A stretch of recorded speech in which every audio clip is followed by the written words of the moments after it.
大家好，我是美厨娘 Lily。夏天要多吃佛手瓜，今天用佛手瓜和鸡蛋来分享一个非常营养又好吃的做法。自从学会这个做法，我家一周吃6次，比吃不要还补。一起来看看我是怎么做的吧。首先，我们准备3个佛手瓜和4个鸡蛋。我们先把鸡蛋放一旁备用，接着来处理佛手瓜。把洗净后的佛手瓜放在案板上，用刀把两头切下来，不要了，用削皮刀把佛手瓜皮去掉。因为这个佛手瓜皮有点老了，很硬，非常影响口感。去皮后再把佛手瓜清洗一下，把表面的粘液清洗掉。洗净后直接放在案板上，先把佛手瓜对半切开，给它1分为2。然后取半个佛手瓜，给它切成薄片，也不用切得太薄，薄后要切得均匀一些，像视频中这样就可以。切好之后放大碗中，往里边加1勺食盐，倒入适量的清水没过佛手瓜，用手抓拌均匀，抓匀后放一旁泡着备用，防止佛手瓜氧化变黑。接着准备200克瘦肉，做这道美食呢，可用里脊肉，这个位置的肉质比较鲜嫩。把瘦肉切成薄片，尽量切得薄一些，这样做出来呢，口感嫩滑。切好后再把瘦肉放大碗中，倒入适量的清水，给它抓洗一下，把瘦肉表面的血水给它抓洗掉。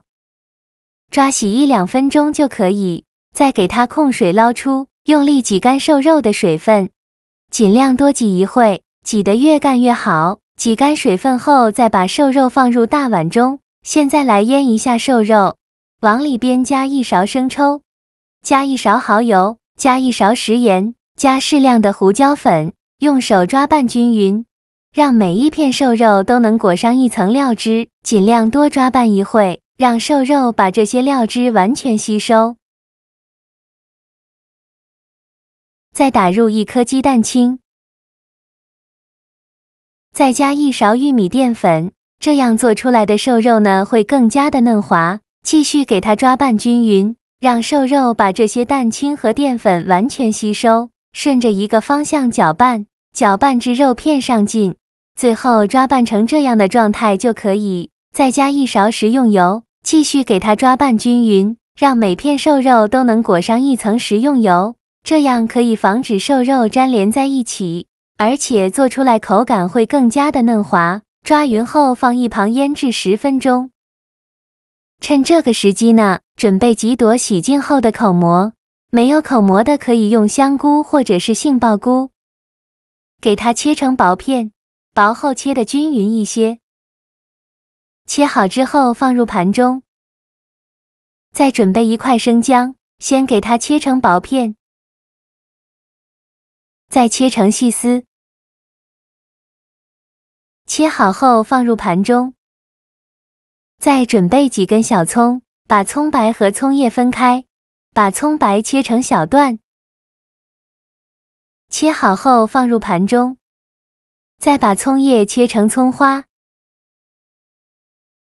切好后放另外一个盘中，再准备10个鸡蛋，把它打入大碗中。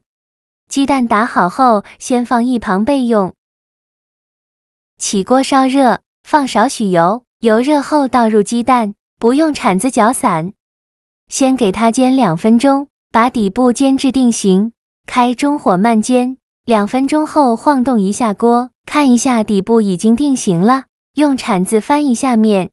再煎2分钟，把另外一面煎至定型，同样晃动一下锅，防止底部粘连在一起。2分钟后再给它翻一下面，煎至2面金黄，像这样就可以出锅了。再把它盛出来放到案板上，先给它切成宽条，宽约1到2厘米左右。切好后再换一个方向，再给它切成小方块，也是宽约1到2厘米左右的小方块，全部切好之后，把它放入盘中。现在我们的佛手瓜已泡得差不多了，再下手抓洗一下，洗净后控水捞出，放到菜篮子里边，控干水分备用。锅底留少许油，再放入1勺猪油，做这道美食呢，用猪油做出来会更好吃。油热后放入葱姜，用铲子翻炒一下，给它翻炒出香味。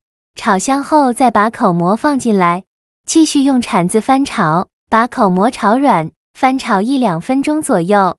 口蘑炒软以后，再把佛手瓜片放进来，继续用铲子翻炒，把佛手瓜片炒至断生，大概需要翻炒2-3分钟。我每天都在用心的教做菜，您还一直没有给我点小红心呢。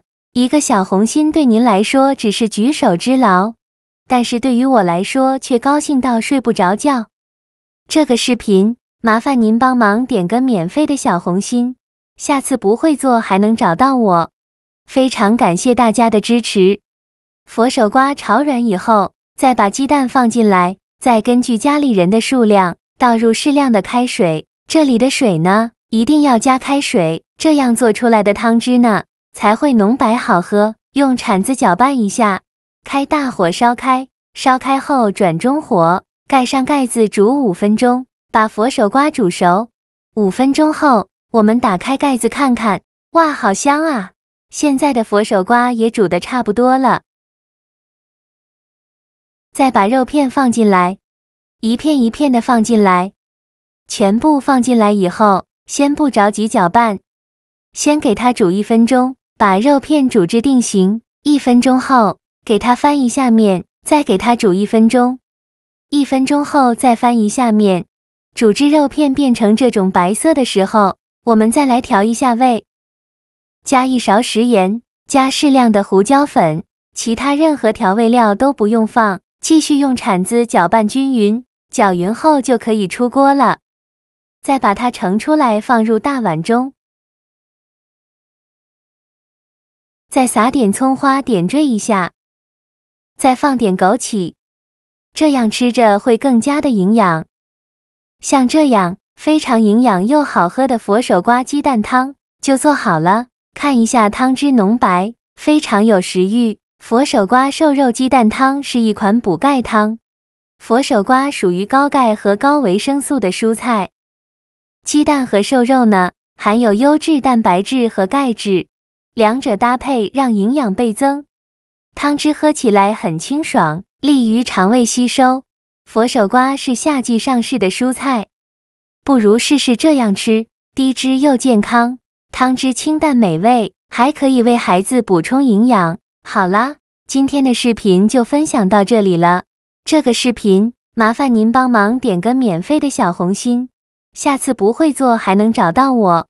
非常感谢大家的支持，我们下个视频见，拜拜。